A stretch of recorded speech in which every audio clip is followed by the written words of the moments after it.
Hi there, welcome back.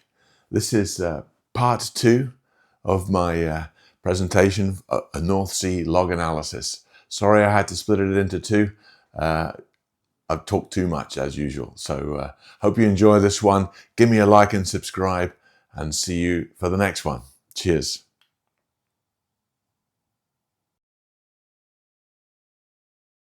Okay then, we better move on quite quickly to the CPI part of the presentation.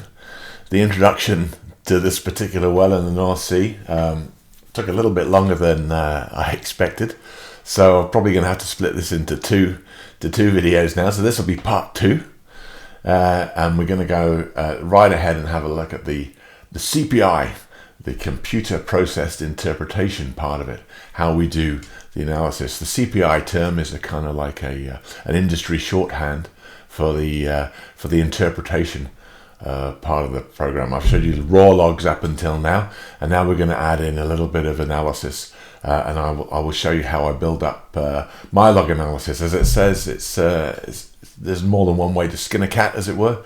This is just my habits I've fallen into over the years, and so I'm going to take you through that in a kind of a stop motion sort of way, so that hopefully you can see how the analysis is built up. So first off, as I already mentioned, the well was drilled in 1988, and this happens to be a picture of me in 1988 or 1989 probably, onshore rig, working for Enterprise Oil at the well site, getting some squiggly lines, a bit like these, only these were offshore, obviously. So we've got logs from 1989, as we've already seen. What I'm doing here is I'm just sort of going to key in on the key analysis window, so that we can focus in on the analysis of this particular well and this particular key reservoir section, which is the Triassic and Jurassic boundary.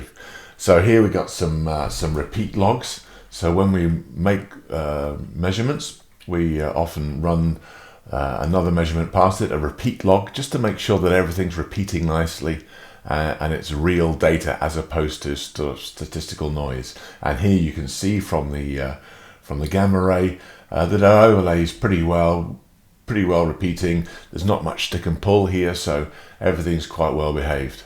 Then we put the zonation on, and here is that stuff I showed you in the core data. This is the Fulmar sand, the Jurassic sand, which you might note has perhaps a slightly lower background gamma ray activity level, and it has an elevated resistivity. Now it's probably an order of magnitude higher resistivity. Does that mean there's more than an order of magnitude higher oil saturation there? Probably not. It probably just means that the way that rock behaves, the way it transmits electricity through it, it's probably a bit cleaner or a little bit less complicated. So it doesn't necessarily mean that it translates directly to twice as much hydrocarbon, but you can clearly see this 6 Darcy rock, as we saw, is a higher baseline resistivity than the Triassic around it. Okay, so as we've said, we normalize the gamma ray just to give us an idea. By whole section, you can see the clean bits here are the yellow, and the dirty bits are the brown, just to sort of get your eye in where the sands are. And they kind of agree pretty well with the density neutron separation, which a geologist has kindly coloured in green for us in the shales, and these yellow intervals are the sands. And then we've got the formation dips, which we saw earlier on up in that shallow shale section, which had a little bit more well-behaved dips. You remember they were all less than 10 degrees and mostly dipping west, as I recall. And these ones are what's technically called a bag o' nails to me as a petrophysicist. If you're a geologist or a sedimentologist, you might be able to extract some more information out of these than a bag of nails. There's perhaps some patterns in here, increasing dip upwards, and you might be able to draw some geological conclusions from that. One point to note is that these most of these tadpoles are empty tadpoles. They're clear, empty circles. Normally, when we have a really good correlation, we colour the circles in black, or they're filled. So these would imply that these are particularly not particularly strong correlations. So perhaps you have to take some of this stuff with a pinch of salt. Then what we have is we have our drill gas data, which we saw. This is the data that's the gas that's liberated when we drill a hole. We crush up all the rock, and any hydrocarbons that are in there sort of liberate up and are circulated out with the drilling fluid. And then we know what the time is from the drill fluid to be pumped from these depths at 11,000, 12,000 feet up to surface, and we correct that time, and we're able to sort of put that on depth. So here we're coming down with quite low gas, and then we enter this reservoir unit and we get elevated gas peaks, and then the gas seems to be dropping off a little bit, and then it drops off further down here. You have to be a little bit careful here, because I know that this interval was cored, and sometimes gas logs while drilling are a little bit compromised during coring operations. This looks quite reasonable, so I'm assuming that this gas has been appropriately corrected. But if you think about it, remember that little core coring head was only cutting up a cylinder of rock, if you like, or a sheath of rock around the core, and then the rest of the core was going up inside that core barrel. And so therefore you're not cutting as much rock. If you've got an 8.5 inch hole, you're crushing up 8.5 inches worth of sand to liberate gas. And here when you're coring, you're only cutting the out a little bit, so you're cutting less rock. Maybe you're liberating less gas, but nevertheless it kind of hangs together. Makes sense that you've got some elevated gas at the top here, and then the gas kind of drops off when we know there's water. And remember, we know that there's water. It was proven that there's water because we had the RFT data. Now, I've already gone through this particular presentation, which harked back to the Petrophysics for Dummies thing.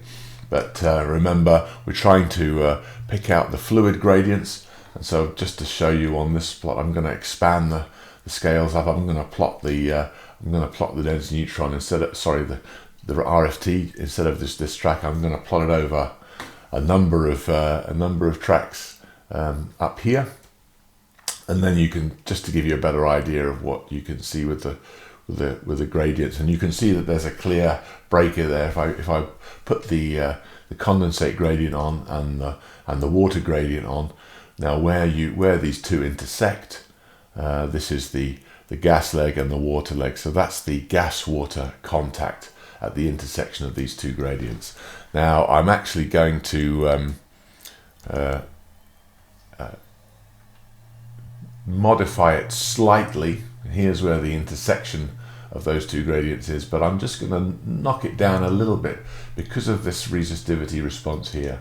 I can see that that's clearly water because it's very low resistivity, and there is a kind of an intermediate resistivity in this interval here. So by definition, I've put this point here, even though it falls on a water gradient, I've put it into the hydrocarbon leg, and I can justify that in my mind at least by thinking of it as some sort of transition zone, whereby there is gas entering the system into here. There's little bubbles of gas entering the system, but it's not formed a continuous phase yet. So still here, but potentially there's a continuous water phase here just at the base of this hydrocarbon column, and the gas that's entering into the system above the free water level is just not formed a continuous phase yet. So that's how I justify that. It makes it, when I come to calculate a hydrocarbon saturation from these resistivities, I'm going to calculate probably a little bit of Archie saturation, and it's just a bit cleaner if I can tie it up by making that slight adjustment. It's around about 17 foot, so it's kind of within the bounds of possibility. And you may have other a priori knowledge of what the free water level is for your particular field from other wells, for example. But taking it at face value, single well analysis, I'm just going to adjust this free water level just down a little bit, just to sort of account for that little bit of resistivity there. Okay, so I'm going to put the pressures back in their box, as it were, into this single track here, and then I'm going to remember that we've got some core data here. Remember, this is where the core was cut, core 5 to 9. The other cores were cut further up the hole, but this is the Triassic and Jurassic bit. Remember this little bit of Jurassic rock up here where we saw the 6 Darcy sand. So that's the porosity data, and I've put it put core porosity on twice on both the porosity logs, the density neutron porosity logs and the sonic porosity logs, and I've scaled them in such a way that they'd be compatible scales. So this sonic log is scaled from 40 to 140 microseconds per foot. If I do a little bit of mental math in my head and convert that to, well, not really in my head, I have to admit, in Excel, I can convert that to porosity scale, and that's roughly equivalent to a -20 to 55% porosity. So if I plot the core data on that scale, then I know that it's going to be compatible with the sonic log. Similarly, you do the same sort of thing with the core porosity, plot it from -15 to 45, and it's compatible with the porosity, the neutron porosity scale, and the density log also. And what you'll see here is actually that the core porosity kind of falls in the middle of the density neutron log. That's one of the quick look techniques you can use for analysing density neutron logs. When you look at them on the paper copy, if you just sort of pick halfway between the density and the neutron, and then read off on the neutron scale what the porosity is, you'll get a fair idea of what that porosity is from a density neutron standpoint. So this is all quite good porosities up here. Then we have the core permeabilities. One of the other things we know about this well was that it's actually it's DST'd, so we can have a look here. We've got two DSTs over here, two well tests. The lower one in the Triassic was 44 million scuffs a day, 44 million standard cubic feet, and the upper Jurassic interval was 20 million standard cubic feet.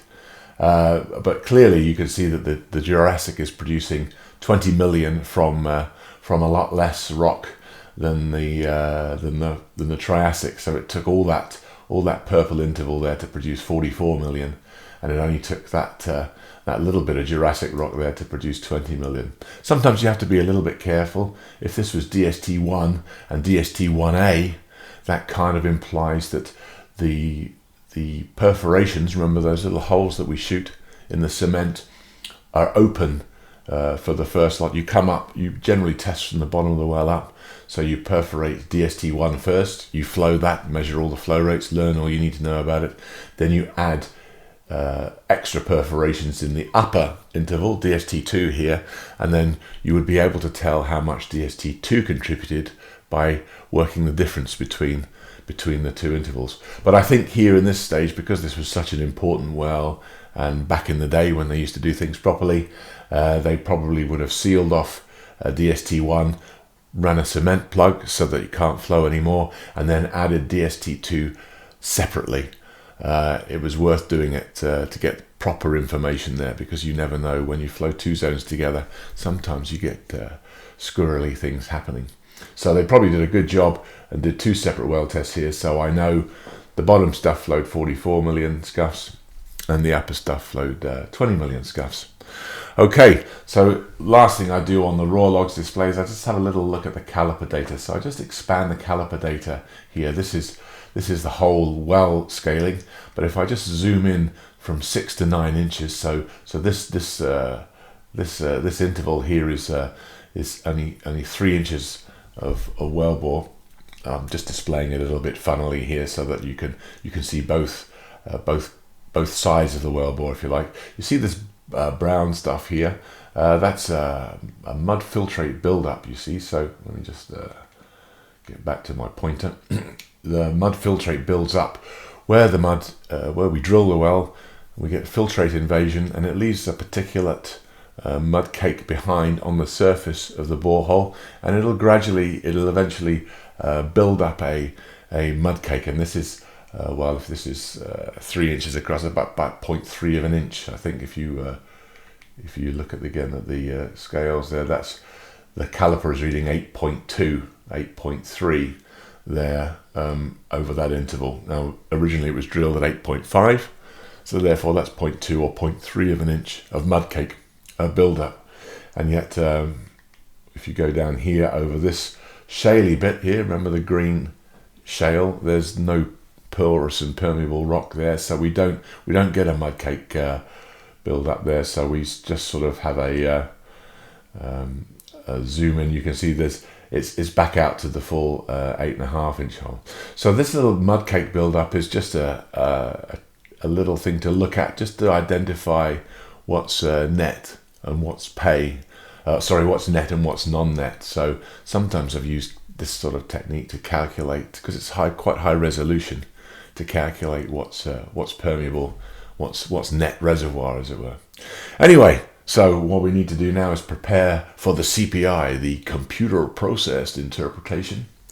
And in reality, so all I've done here is I've just let me just say I've just sort of scooshed over the raw log data just to give me a couple of extra tracks here, and here we've got we know that we've got the free water level as we've already defined it. So I've put that on here, and we're ready to do our CPI analysis. But in reality, unfortunately, we don't have core data at this time. Typically, the core data, as you saw on the photographs, has got lots of core plugs cut, and so that takes a time. That takes a time to get those results through. And hang on a minute, I'll just check. Greg, have we got those core analysis results yet? No. No, he says he's not. He's on a tea break. So he's analysing the core plugs, and as soon as that data becomes available, I'm sure he'll give it to us. But in the meantime, we have to wait for the core analysis and do what we can with just good old log analysis.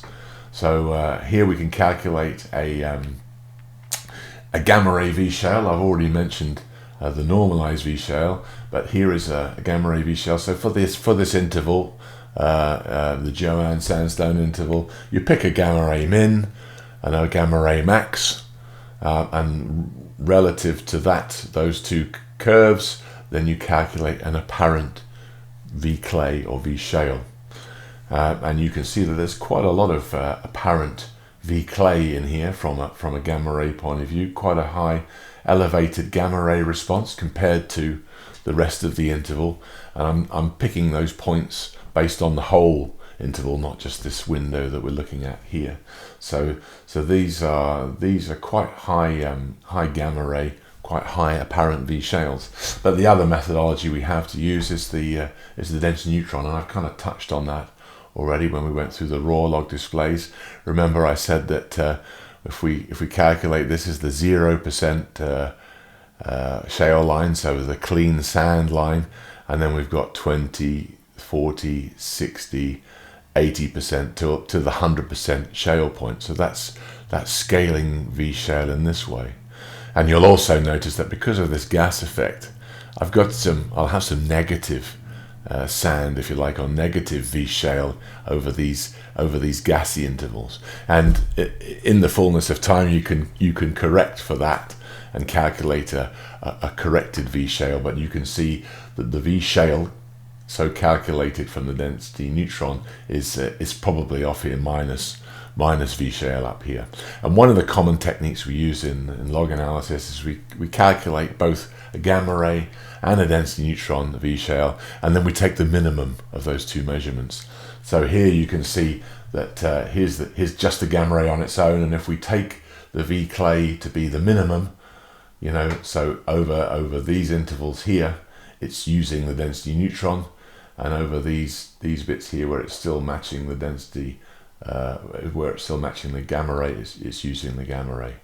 So this is a little bit complicated, but we use the minimum of that and say, right, I'm going to call that my clay.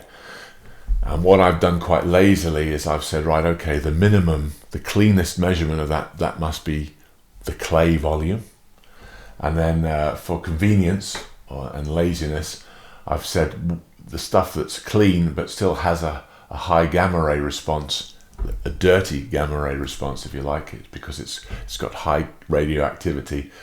That's probably, I've lazily called that silt because my template defaults calls this silt rock. It's not really silt sensu stricto. Silt is a fine grain rock. So sand, silt can be the same thing, just a difference of grain size. But this is actually a dirty sand, if you like, and I'm using this rather lazily as a bucket term. And it'll come in later on when we discuss fascies, because I call this yellow stuff clean sand, and then when you've got sufficient quantity of this silt or dirty sand, then I call it a dirty sand. And we're going to look at the pore-perm relationships between clean and dirty sand later on, and it's going to help us out identify the permeability measurements. So we've calculated a lithology. I've approximated a lithology. I've got clay stones here up in the big shales, and I've got some solid clay stones here in the grey. But then I've got what I'm calling silt, or dirty sand, is in this sort of mucky pea green stuff here, and then the clean sand is in yellow. So we need to calculate a porosity. So here is a textbook porosity with some textbook numbers. So we calculate the porosity from a density, and to do that we can have a look at the chart book numbers. Remember from my presentation on 40 years of nonsense of my career, I described my time as a second generation North Sea tiger, and how I used to go offshore and use arcane techniques with a calculator and a printer and chart books to calculate my log analysis results. And so here I've used another company's chart book, not just Gearhart's or whatever. So I've used another company's who will remain nameless because they'll probably sue me for using this stuff. But this is the chart book, and in the chart book we have our big book of minerals, and we have our mineral responses here. So we have all sorts of nice minerals: silicates, oxidates, phosphates, feldspars and micas, all sorts of geological stuff. And then in here we have the log responses for those minerals. So for quartz, sandstone, for 0% quartz, with zero porosity quartz, that's just a pure lump of quartz, the density log will read 2.64 or 2.65 grams per cc. So that's the solid end, the 0 end porosity. Then also in here we'll have our some fluids. We know what the water, these are the log readings in fluids that you can look up and apply. So you've got the fluid end of it, so you know what the solid end of it, the 0% porosity is, and you know what the fluid is. And our downhole density measurements are somewhere in between, and knowing where you are on that line basically allows you to back out, well, how much of it is solid rock and how much of it is holes, and therefore the difference is the porosity. So if we go back to our log here, we basically see that we've got 0 to 40, so that means each one of these grids is each one of these graticules is 8 pu big, so that's 8 pu. So that's starts out at 40, that's 32 pu, and another, that's about 28, 30 pu according to the chart book. But you'll notice here also that this sonic porosity, I often plot sonic and density over out together. The sonic tends to be a lot higher than the density porosity over this interval. It seems to be a reasonable match down here in the water leg, but up here in the gas leg, the sonic seems to be out for lunch, as they say, sort of stuff. So that's because it's a little bit more sensitive to gas velocity, and if we use an appropriate, going back to the chart book, if we use an appropriate fluid velocity for our gas leg, or for oil-based mud, for pure oil-based mud, it'll be 239 microseconds per foot. So pure water, if you send a sound wave through it, you probably wouldn't measure it in microseconds per foot, but us log analysis type people use this strange unit, microseconds per foot, for a sound wave to get through that little bit of foot. Other more bona fide sciences use different measurements for velocity. But anyway, 189 microseconds per foot is water, and that's what this was calculated with. But if we say oil-based mud is 239, you see that's a little bit lower than density porosity. So the truth is probably somewhere in between 189 or 200 or 239, but we're using chart book numbers, and if we've got offset wells, perhaps we might have an idea from offset wells what sort of fluid velocities we would see. The issue is that because we're dealing in the invaded zone in an oil-based mud well, we're not measuring the saturation in the invaded zone, so we don't know what proportion of oil-based mud is there, which is invaded. Original formation water, which will be there will be some formation water there that's irreducible, and some hydrocarbon gas that's not been flushed away properly. So there's some unknown mix of fluids. So this is an approximation, but you can see probably 230 or 220 or something like that would probably get you to manage your density porosity, if your density porosity was right. So anyway, luckily, we've got some core data arrived, core porosity. Thanks Craig, much appreciated. Where's the permeability? He's still working on permeability. He's got another cup of tea before he gets the permeability results through to us. So the data comes through in dribs and drabs. You can send a few plugs, make a few plugs offshore and get them sent into the lab first, so that you can get what's called a quick look or hot shot samples in, so you can get some results through early, such that you can calibrate certain quick look at results to get you started, to get you a reliable result. Here I've plotted the core data over our previous interpretation, and you can see that it's not a bad match. Wasn't too far off with our textbook parameters, but now we've got the core data. The key thing will be to calibrate the log analysis to this core analysis truth, as it were. So the issue with core data, of course, is that it's recorded at surface.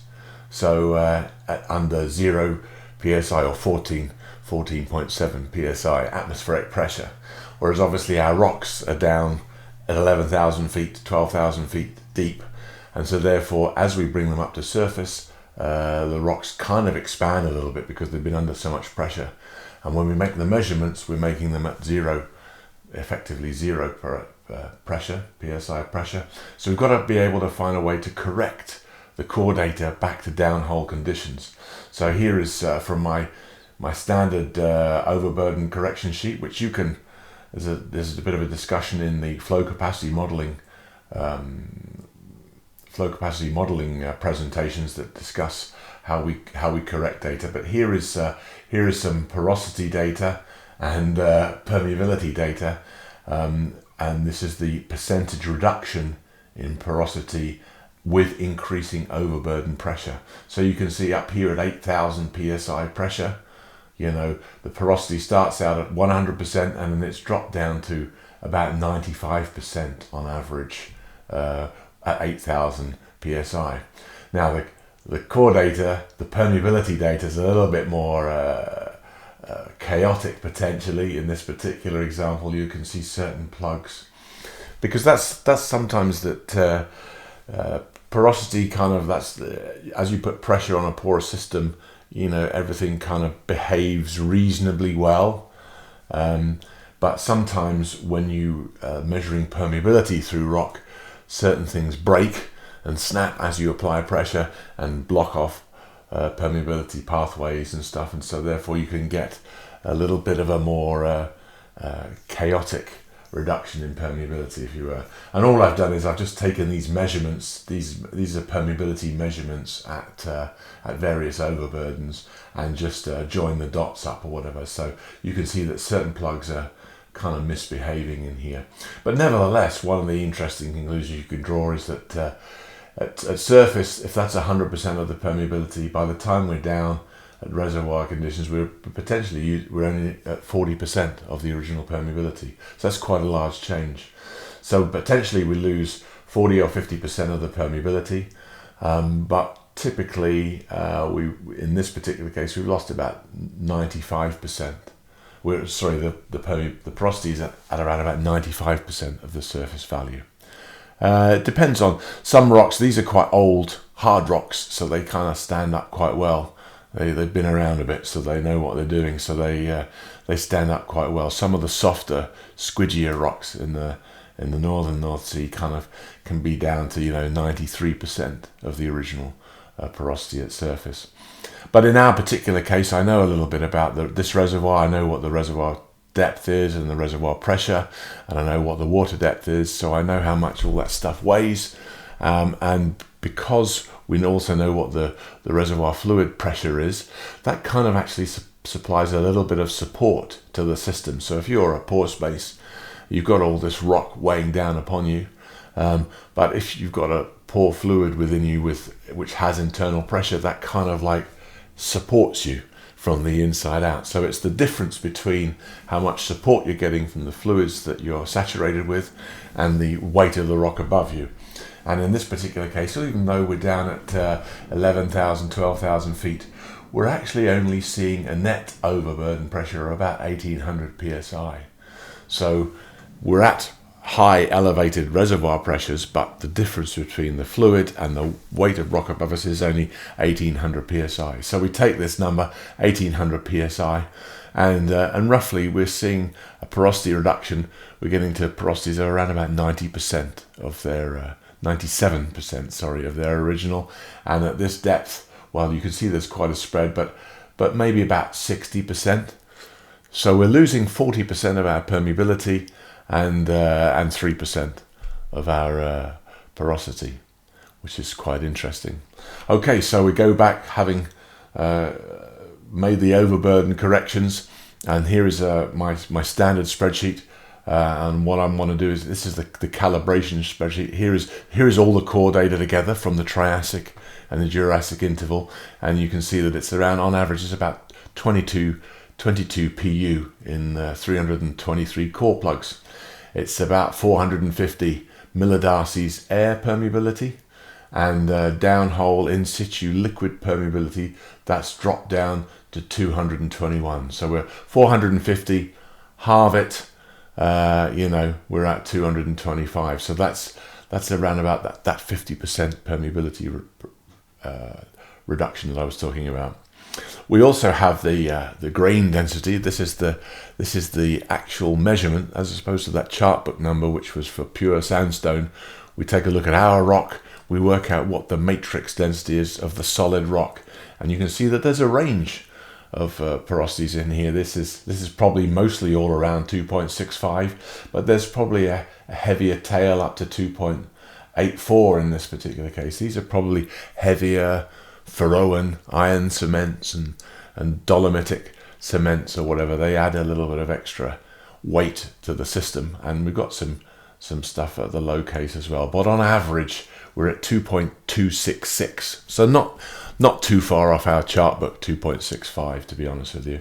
And then these are the plots that I want you to kind of concentrate on here. This is the calibration plot. So from 0% porosity out to 40% porosity. This is the core porosity going this way, and this is the log density value going this way. So as we increase in porosity, the log density decreases. So this is the 0% porosity end, the pure mineral end, if you like, and out here off scale somewhere is the 100% fluid point. And depending where you are on that line, you come in here with a density log reading, and then you read off a porosity. And similarly for sonic, we have 55 microseconds per foot. Don't often measure the actual velocity of the sand grains themselves. It's easier to measure the density in the course of the experiments of the core plugs, but it's not so difficult. It's not so easy to measure the velocity. So we often use just the chart book number 55, and we see where that extrapolates through the data cloud. And then this will be up here at what is it saying here? 221. So remember we said 239 was oil-based mud, 189 was water. So this is somewhere in between that mix of fluid. So that kind of makes sense. And so one of the things I did, I kind of picked this example. I thought this will be a good one to show you the difference between the gas leg and the water leg. So here is just the gas leg. This is everything. If we look at just the gas leg, it actually doesn't change that much. We've got still 2.67 at the 0% porosity end, and 0.85 at the 100% fluid end. So the fluid is 0.85, whereas on average it's 0.856. So there's not that much difference. And if you look at this line, it's not changing that much between the two. The water leg, again, the points change, but the regression line through them doesn't really change that much. So unfortunately, you can see in the water leg points that we're down at 20 pu, 23 pu in the gas leg, 600 millidarcies in the gas leg permeability, 300 in situ liquid corrected, and here in the water leg we've got 20 pu rock, and actually 240 millidarcies in the water leg, and which drops down to 120 millidarcies in the water leg. So slightly lower permeabilities in the water leg, which is often the case actually. But in terms of calibration, unfortunately, it doesn't really make that much difference. So I'd hoped when I was able to sort of show you that we calibrate it to all the core, and then we just use the water legs. So we calibrate to the core, all the core, and then the gas and the water leg. You can see that it's changing around a little bit, but it's not as dramatic as I'd kind of hoped. Here I've plotted the row fluid in this light cyan curve here, and you can see, well, you possibly can't. I'm recording this at 4K, so hopefully you could zoom in and see the difference there or whatever. And but unfortunately, it doesn't really make as much difference as I'd hoped. So the other big thing though, when I do this calibration, you'll see here that this V shale is changing a little bit here, and that's actually because I don't know why the slides are going. I've changed my V clay methodology for the gamma ray. Instead of choosing one value for the zone, for the Triassic zone, I've basically looked at the gamma ray via depth, and I can see a depth trend in there. So what I've done is I've done a Z normalization or a Z normalization, which is just a fancy way of saying I've taken out the depth trend here. I can see a depth trend. The gamma rays kind of actually decreasing with depth, and so I've picked a gamma ray point relative to that depth trend, so which is kind of cleaned up. It's kind of cleaned up this gamma ray display a little bit. So what we need to do now, we've got our lithology. Remember, going back to Petrophysics for Dummies again, we've got our lithology, we've got our porosity. What we need to calculate is a water saturation, and to do that, we need to calculate we need to know the temperature. Here are the temperatures from the MDT, and here's the temperature that I've come up with from my analysis. Typically, when you drill a well, you drill it with mud to keep the well bore in good condition and to keep back the formation pressures, and it has a cooling effect. You're pumping cool mud from surface down around the drill bit and up the borehole wall, and that tends to cool the wellbore environment down a little bit. And as we proceed through the logging job, it gradually heats back up again as we're not circulating fresh fluid during this logging operations. So gradually the wellbore will heat up. So I expect the actual formation temperature to be a little bit warmer than the temperatures we encounter when we measure temperatures in the wellbore. So if we're calculating an Archie saturation, what do we need to know? So if you go back to Pickett plot essentials on Petrophysics rocks, you can see all about Pickett plots, which is the relationship between porosity and resistivity.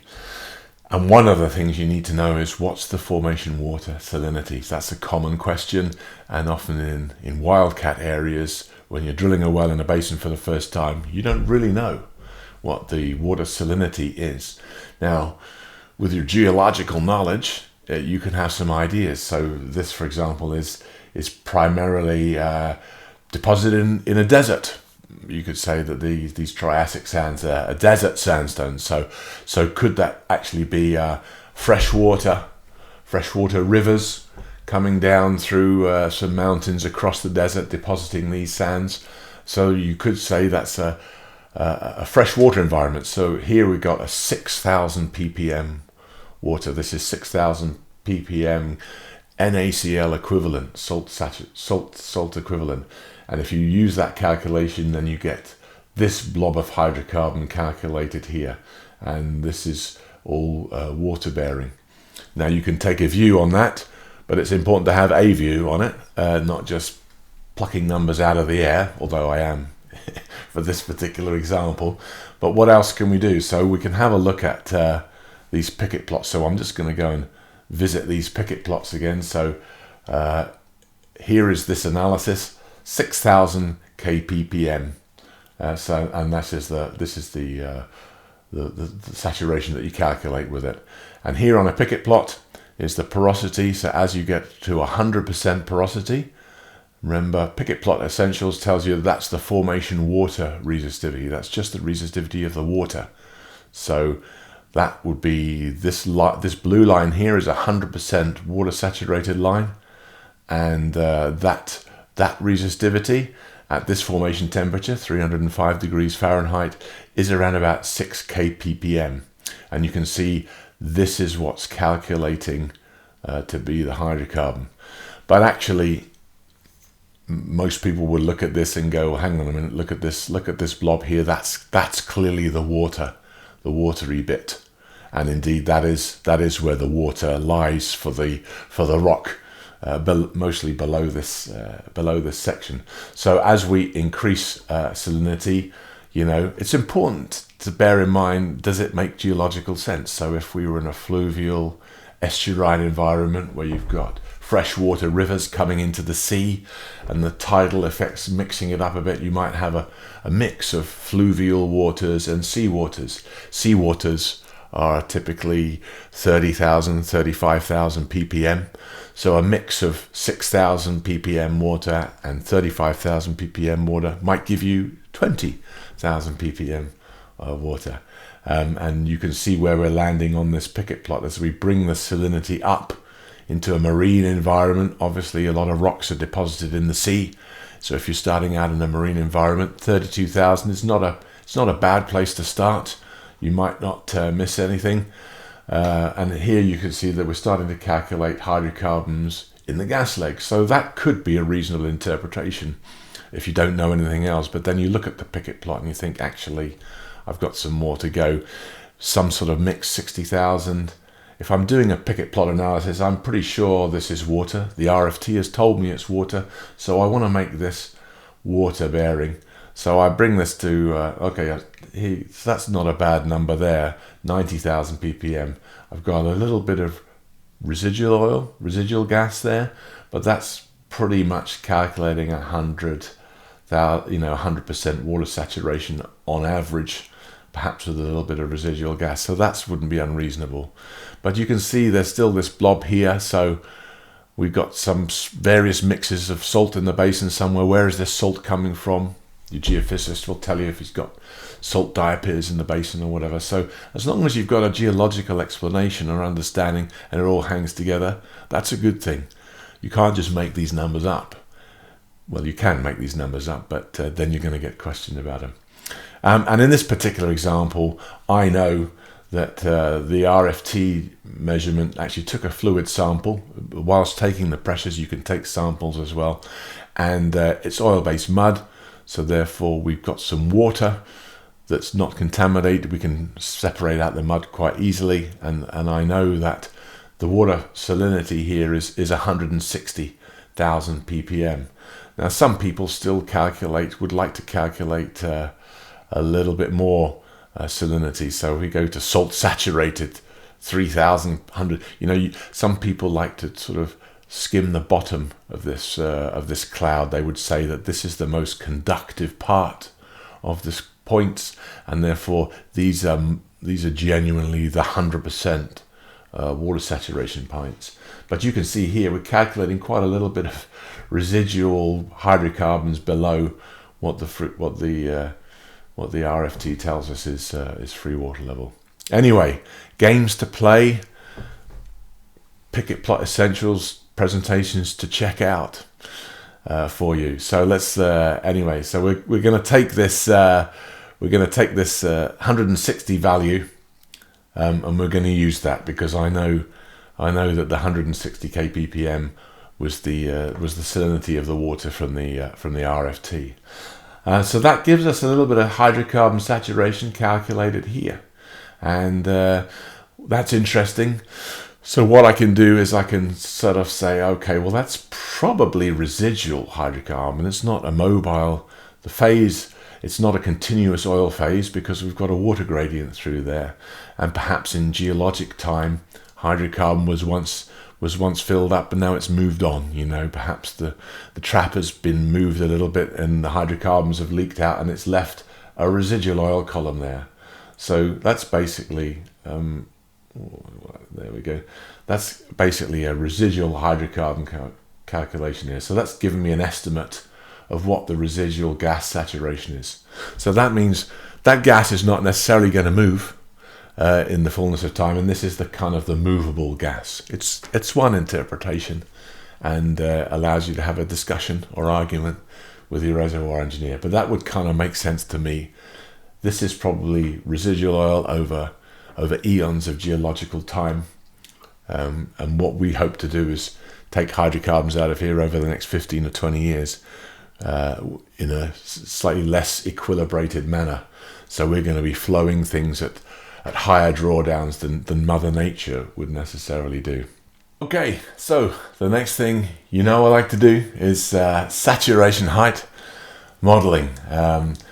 Here is a saturation porosity relationship, a Buckles plot kind of relationship, which just basically says, depending on the rock quality, how much porosity it has, roughly what sort of hydrocarbon saturation could I expect. So we can apply this above and below the free water level. So that shows that this rock down here is potentially capable of holding a lot more hydrocarbon, and possibly did back in the day before it was breached and this residual oil was left behind.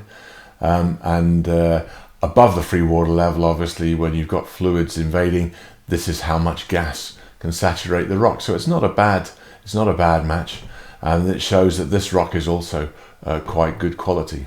But let's have a look at some saturation height functions.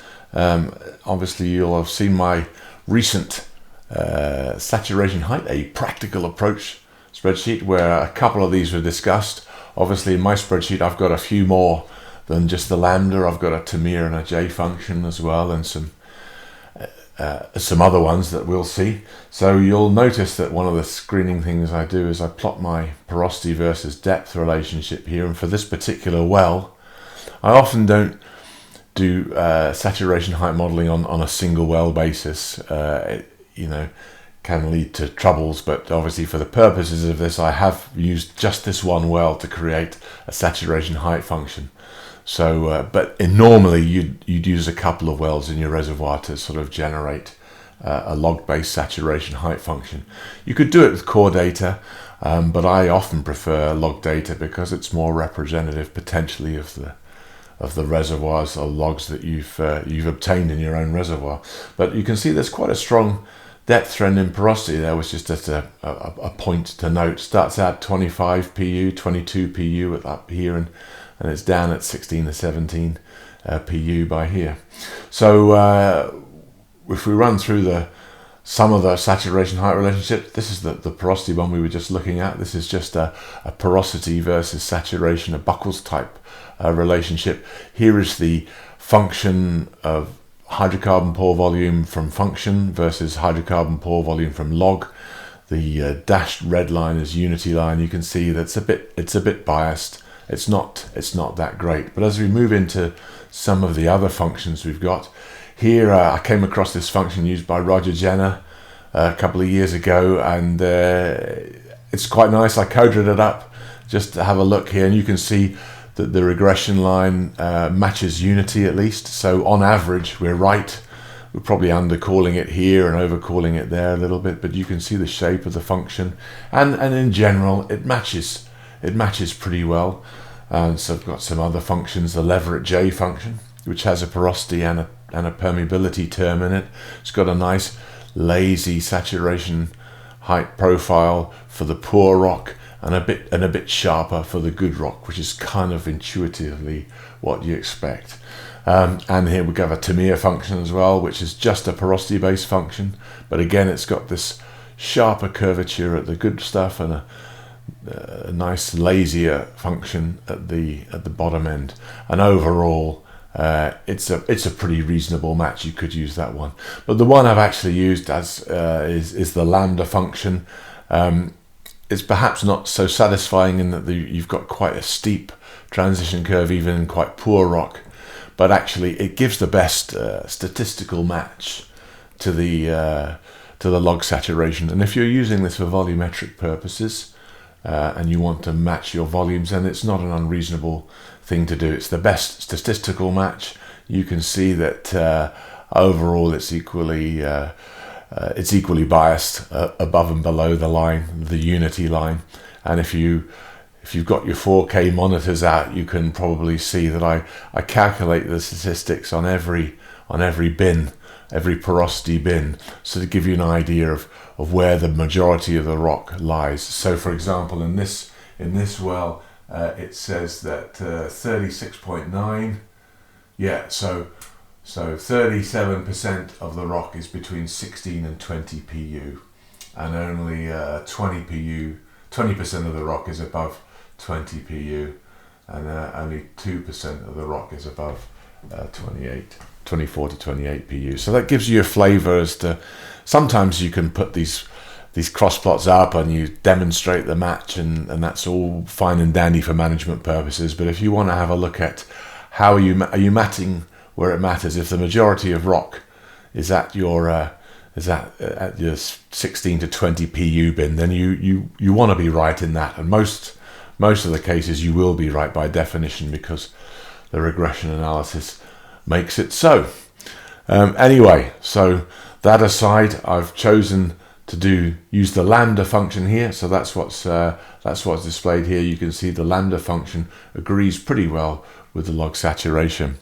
So what do we need to do next? We need to have a core permeability. So thanks Craig for delivering the core permeability. Good after his tea break.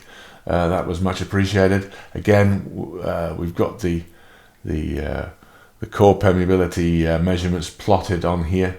You'll see that the core permeability measurements are noticeably higher than the MDT mobilities. They kind of match down here in the water leg, but they kind of disperse.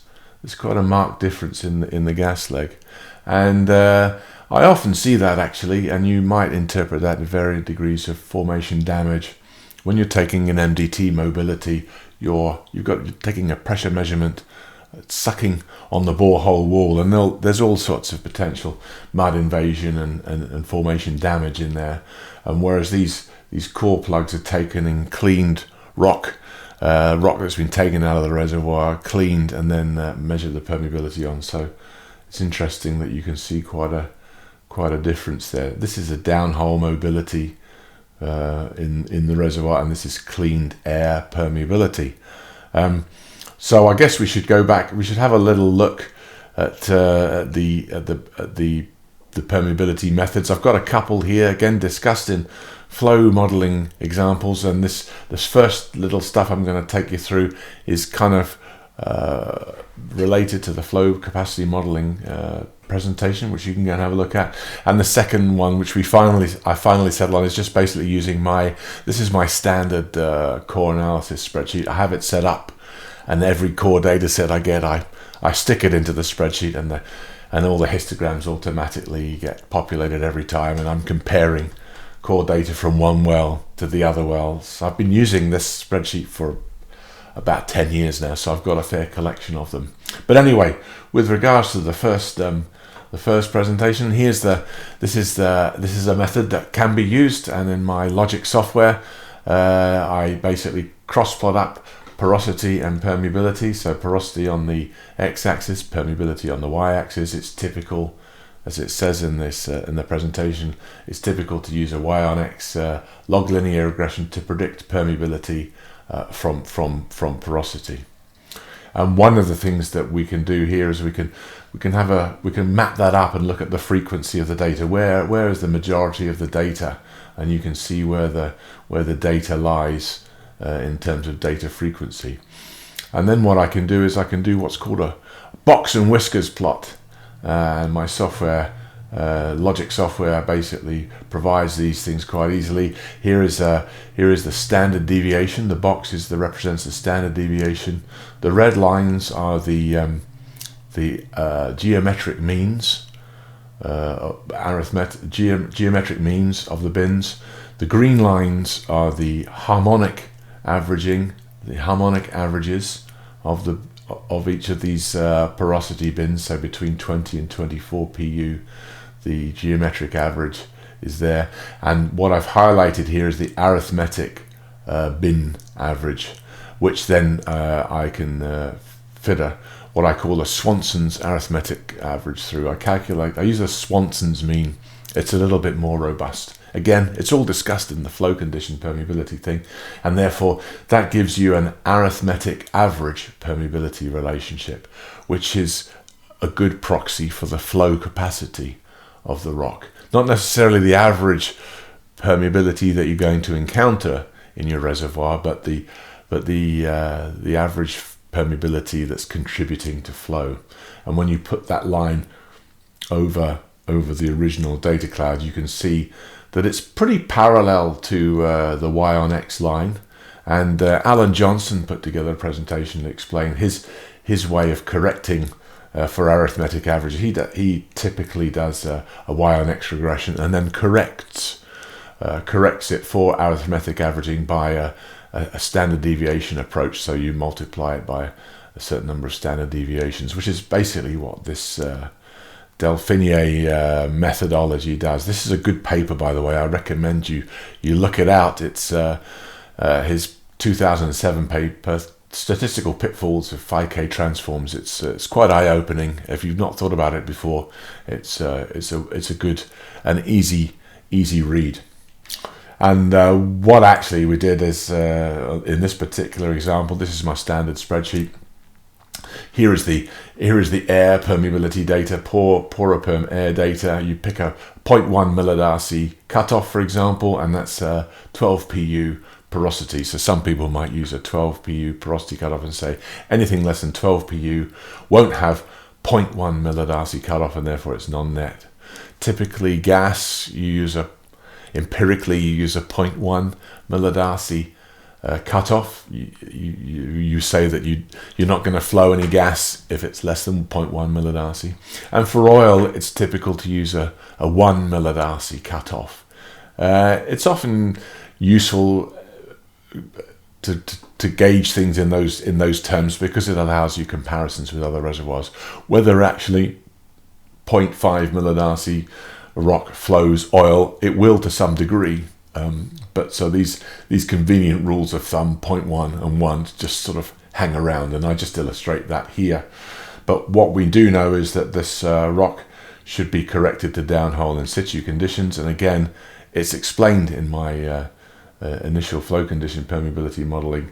UHAS relationship, he came up with this empirical relationship. If you plot air permeability, so this is brine permeability and the air permeability. This is the unity line in red, and UHAS with his 375 southern North Sea core plugs found that there was a relationship that as we get to lower and lower permeabilities, there's a bigger and bigger difference between air and liquid permeability. Now I know that if we've got some scale data from an analog formation nearby, and you see that actually it kind of falls on the UHAS line, but the UHAS line comes back to no correction at higher permeabilities, whereas this scale data still seems to suggest that at higher permeabilities, there is a reduction in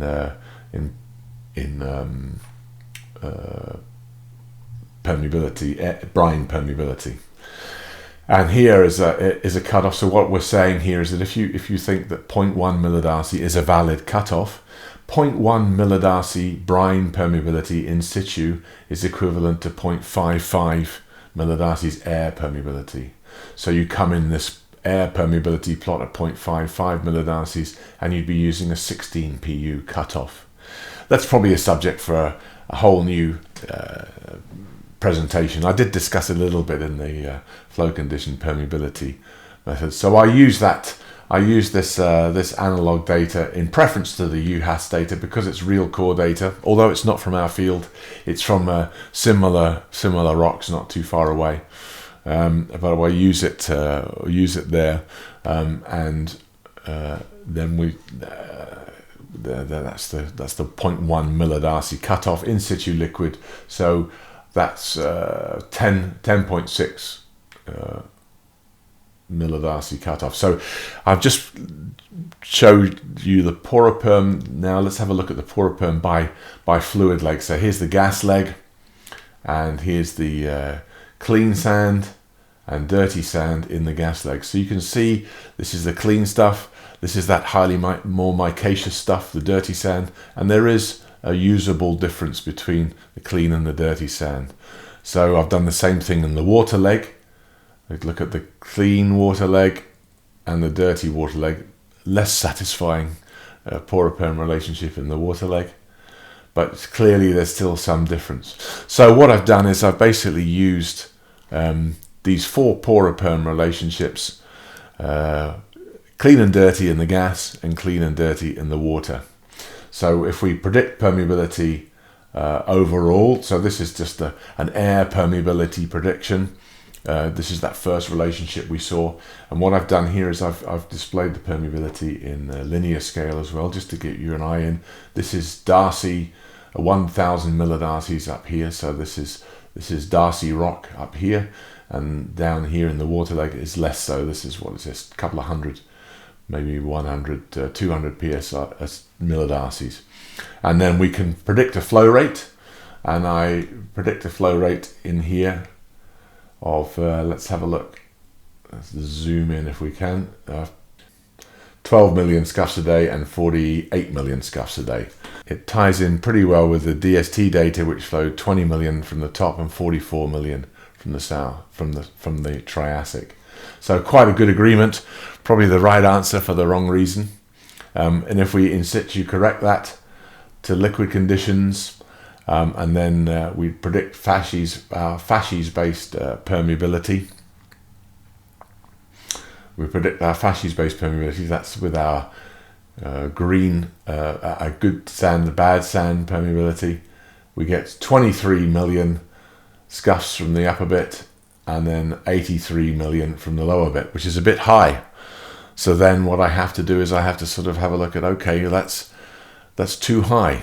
So this is the right methodology, but it's giving me the wrong answers. So when you look at, if you take a rel-perm into consideration, I've got a rel-perm curve that I use, and then lo and behold, I get to 14 million scuffs, and if I can just say there, 14 million and 48 million, 49 million. It's quite close to the 20 and 44. It's within the ballpark. And then you discuss with your reservoir engineer exactly what's going on and reconcile that. Now, for this particular purpose, I don't have a reservoir engineer on hand to discuss the well test analysis and the build-ups and all that kind of stuff. The stuff that I've done is realistic, but I would welcome the opportunity to discuss with my reservoir engineer what he makes of it or whatever in his simulation. I mean, I'm basically just doing quite a simple flow prediction, a Darcy flow prediction. So there's all sorts of errors involved in that. But that's the approach I try and take. Come up with an answer and then reconcile it with your fellow colleagues. So that all goes into the final CPI analysis. This is just part of it. Obviously, the final computer processed interpretation. And one of the things I've shown you already you've seen the header information that I put on the logs. One of the things that you do at the end of the day is you calculate some sums and averages. So these are the reservoir parameters that I've come up with through the analysis. So the gas leg is 115 foot of pay, net to gross 83%, so 84% sand reservoir quality in it, which is pretty good. Then we have the petrophysical averages. Average porosity in the gas leg is, whatever does it say there, 20, 22, 25, sorry, 25. Sorry, my eyesight's getting old these days. So 22.5% porosity. Water saturation is 38%. It's quite high water saturation actually. Predicted permeability 900 millidarcies. Air permeability, which is around about 388 millidarcies. In situ liquid permeability. Also on the tail of the CPI, we put down our methodologies used by zones. So these are the zones that we've analysed, and these are the depths and the petrophysical parameters that we've applied to each one. The analysis methods, density neutron, induction log method, whether we've used the command interpreter, various bits and pieces about the analysis and zonation that we've applied. And here also we demonstrate and document the cutoffs used. I noticed I've actually used an 8 PU cutoff. Normally I run these at a 1 millidarcy or a 0.1 millidarcy permeability cutoff. But when I created this plot, I must have had an 8 PU cutoff applied. It's quite easy once you've got the analysis done to apply whatever cutoffs you like actually and do sensitivities to it. And here also I document the methodologies used for porosity, V clay, saturation, phi E, phi T, all of the methodologies that a petrophysicist would use, the equations and stuff are documented here. And similarly, as I go down here, I document all of the layers and the petrophysical parameters that I've used. So the heather formation, the fulmar formation, the gas leg and the water leg parameters that I've used, such that another petrophysicist can come along and pick this up and go, okay, right, what's Graham done here? Why has Graham done that? Okay, that's a bit dodgy. So we can have a conversation about that. But one of the things that I often find is it's quite good to document the parameters that you've used, even if they're wrong. We're big enough to take it, or they subsequently get proved wrong later on. You can go in here and say, okay, back in the day we used to use this parameters, but now we've got some new information, new core data, and we've revised various things. But so I find last shout out for this Logic software. I find it quite good because it documents things quite nicely once you've done them. Right or wrong, it's always an opportunity for a further discussion with your fellow geoscientists. And yes, I noticed I was kind of referring to my reservoir engineer as a male person. It's not necessarily the case. Your fellow reservoir engineer can have the discussions about it. Anyway, sorry that dragged on a little bit, and then it was a bit hurried at the end. I've not quite got used to limiting myself in terms of the verbiage that I use, obviously. Hope you enjoyed that. If you stuck all the way through to the end, please give me a like and subscribe after all that. Hopefully I deserve it. I'll try and get better in time to cut things down. But I hope to see you all down in the comments below. And any questions, I will endeavour to answer them. And maybe we can have, as I say, maybe we can have a look at another well someday. And maybe I won't go into quite such detail about everything, but hopefully it was okay in the end. Thanks a lot for all your attention. If you're still awake, thank you. Remember, like and subscribe. It really is appreciated. Thanks.